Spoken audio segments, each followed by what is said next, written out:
后来，这个新北市邦桥的第二运动场使用的民众是真多，所以有公告内底练的第一跑道甲第二跑道，予慢跑的民众来使用。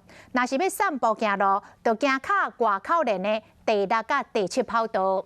有一个70多岁的太太有照规矩哦，伊是行第6跑道咧散步运动，结果去互练走表冲刺的学生囡仔甲弄一个摔倒在地。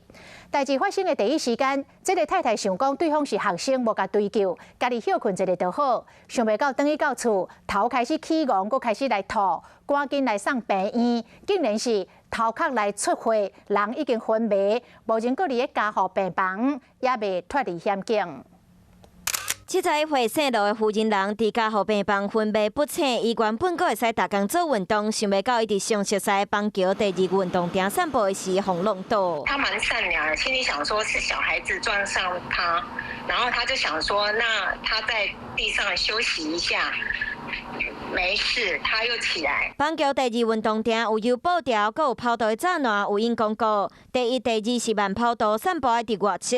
负责人顶个月18号下晡4点，照规定伫第6跑道散步。好学校连大队接力的17岁少年自外侧跑道一路冲，甲伊弄倒才停落来。负责人当时坐来休困，等伊出来洗身躯食饭，开始头晕，想要吐，送病院才发现脑出血，昏迷指数4。家属发文章指控新北市府体育处无尽到管理的责任，温存体育团队占用散步民众用的外侧跑道进行比赛训练，才会出意外。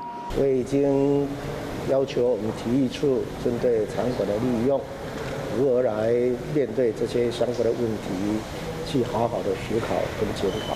家属指控体育处和学校拢无甲关心。校方表示，代志发生的时阵，教练佮有学生拢有问负责人敢要去病院。负责人讲唔免，佮有继续运动。该问2摆，拢讲唔免去病院。后来才接到电话，讲爱开刀。不过占用跑道，校方干那讲已经进入司法程序，无愿意加讲。体育处伫管理空间，敢有尽到管理和监督的责任？这毋是干那协助民众申请理赔就会使当作无代志啊。